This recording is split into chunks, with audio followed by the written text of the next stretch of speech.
স্বাস্থ্যের উপরে 5টা বিষয় আমি আলোচনা করব। জিডিপিকে শতকরা 1 ভাগে উন্নীত করা হয়েছে, যেটা লক্ষ্যমাত্রা হলো 5 ভাগ। আমাদের আশেপাশের অনেক দেশই প্রায় সেই লক্ষ্যমাত্রা পৌঁছে গেছে।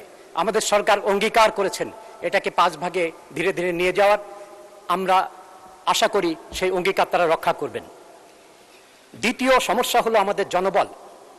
লক্ষ্যমাত্রার বিশ্ব স্বাস্থ্য সংস্থার মাত্র 18 ভাগ আমাদের এখানে আছে। বাস্তবে এই জনবল সমস্যা আমরা এমন কোনো মাননীয় সদস্য নেই আমরা বলি নাই, কারণ অনেক স্বাস্থ্যকর্মী তাদের গ্রামে বা স্বাস্থ্য কমপ্লেক্সে থাকেন না।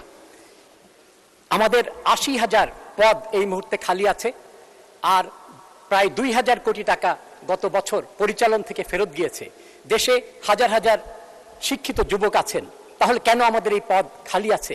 এটার উত্তর হলো স্বাস্থ্য ব্যবস্থায় শিক্ষিত বা ট্রেনিং প্রাপ্ত লোকের আমাদের অভাব। আমাদেরকে এই অভাব পরিপূরণ করতে গেলে পরিকল্পিতভাবে এবং বাজেটে সেইভাবে অর্থায়ন করে আমাদেরকে জনবল তৈরি করতে হবে। সেটা অত্যন্ত সময় সাপেক্ষ ব্যাপার, সময় লাগবে, প্রচুর অর্থ লাগবে। কিন্তু আমরা স্বল্প সময়ে যদি এই সমস্যার সমাধান করতে পারি, আমাদেরকে স্টেক হোল্ডারদের সাথে, ডাক্তারদের সাথে, নার্সদের সাথে, যারা টেকনিশিয়ান আছেন তাদের সাথে, তাদের অ্যাসোসিয়েশনের সাথে কথা বলে কি কারণে বা কি ব্যবস্থা নিলে তারা এলাকায় থাকবেন, এটা যদি আমরা করতে পারি তাহলে হয়তো আমাদের এই জনবলের সমস্যার সমাধান সাময়িকভাবে হতে পারে। তৃতীয় হলো একটা বড় সমস্যা, আউট অফ পকেট এক্সপেন্ডিচার। অত্যন্ত দুঃখজনক যে আমরা এই ব্যাপারে বিশ্বের সর্বোচ্চ অবস্থান করছি, যদিও অনেক বিষয়ে আমরা সর্বনিম্ন অবস্থান করি। আমাদের অবস্থান হলো 79 ভাগ, অর্থাৎ আমাদের বাজেট যদি 69,000 কোটি টাকা হয়, এখানে আমি আপনি 1,50,000 কোটি টাকা পকেট থেকে ব্যয় করি। বিদেশে চিকিৎসা নিতে যে প্রায় আরও 1 লক্ষ কোটি টাকা খরচ হয়, সেটা কিন্তু এখানে নেই। এর মধ্যে 90,000 কোটি টাকা হলো ওষুধে ব্যবহার হয়।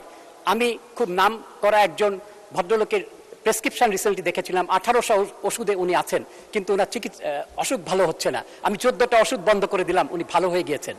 তাই এক্ষেত্রে রেগুলেশন দরকার। আমাদের স্বাস্থ্য মন্ত্রণালয়ের হেলথ ইকোনমিক ইউনিট আছে, তারা কিভাবে এই ওষুধ নিয়ন্ত্রণ করা হবে সেটার ব্যাপারে অনেক এখানে মতামত দিয়েছেন, পরামর্শ দিয়েছেন।